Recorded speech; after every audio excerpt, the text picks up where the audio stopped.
नमस्कार। आज हम अयोध्या भगवान श्री राम के दर्शन करने आए हैं और अब हम इस जगह हैं जहां भगवान राम की जन्मस्थली है।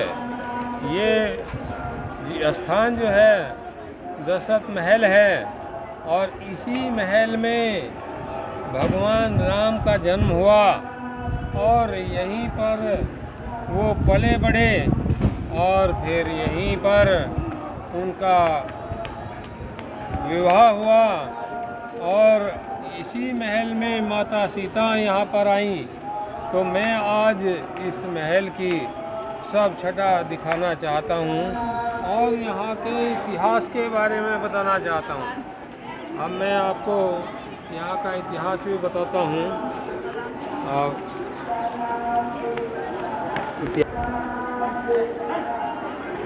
अब मैं आपको इस मंदिर का इतिहास बताता हूँ। इस मंदिर में महाराजा दशरथ के पूर्वजों की राजधानी भी रहा। ये नगर अयोध्या नगर ब्रह्मा जी के मानस पुत्र मनु महाराज ने बसाया था। ये इंद्र की अमरावती से भी सुंदर नगर था।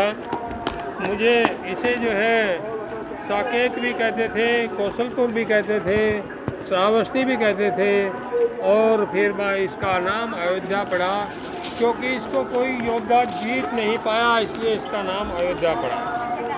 तो यहाँ पर मुझे ये नगरी जो है,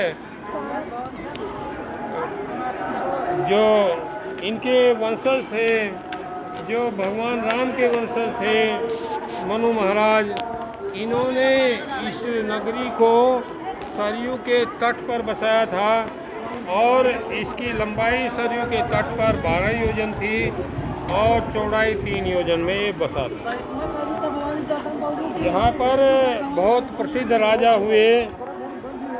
सबसे प्रसिद्ध राजा इक्ष्वाकु, पृथु, त्रिशंकु, हरिश्चंद्र, मानधाता, प्रसेनजीत, भरत, भगीरथ, दिलीप, रघु, दशरथ और दशरथ महाराज के पुत्र भगवान राम, भरत, शत्रुघ्न और लक्ष्मण जी हुए।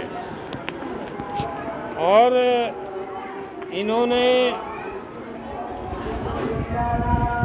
महाराजा दशरथ ने यहाँ पर काफ़ी लंबे समय तक कार्य किया। भगवान राम के बन जाने पर महाराजा दशरथ की मृत्यु हो गई। भगवान राम ने वन गमन किया। वो 14 वर्ष के लिए वनवास में मिला था तो वन को चले गए थे और वहीं पर उन्होंने 14 वर्ष बिताए। जब भगवान राम ने 14 वर्ष वहाँ बिताने के बाद अयोध्या आए थे तो प्रजा बड़ी प्रसन्न हुई और एक दिवाली का उत्सव मनाया था और इस महल को भी सजाया गया था और इस महल में वही छटा फिर आ गई थी जो पहले महाराज दशरथ के समय थी।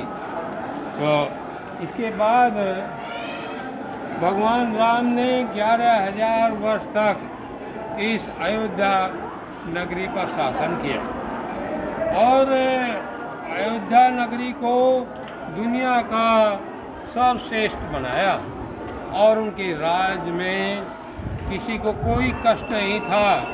आज भी प्रसिद्ध है राम राज की कल्पना आज जो है मोदी जी ने की है, उसी राम राज की।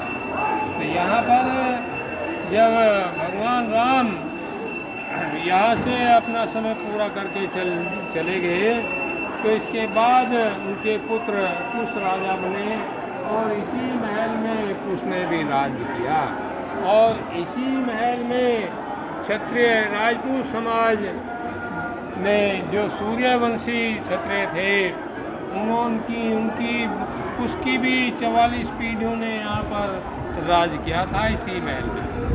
इस महल के राजा का पूरे दुनिया में सम्मान था उसकी पीढ़ी के अंतिम राजा बैदल हुए। तो इन्हों जो महाभारत तक रहे और महाभारत के युद्ध में भी उन्होंने भाग लिया। तो ये वही पुराना महल है जिसकी आभा पूरी दुनिया में निराली हुआ करती थी, और जहाँ भगवान ने अवतार लिया ये वही उनकी जन्मभूमि है। देखिए आज ये हमारा सौभाग्य है कि आज हम इस महल में खड़े हुए हैं और हम इस पवित्र भूमि को भी हम नमन करते हैं कि यहाँ पर ऐसे राजाओं की जन्मभूमि है जिन्होंने प्रजा के सुख को सर्वोपरि माना, लेकिन अपने सुख को नहीं देखा, अपने सुख को त्याग दिया, चाहे उनको कितना भी त्याग करना पड़ा उन्होंने त्याग कर दिया। जय श्री राम।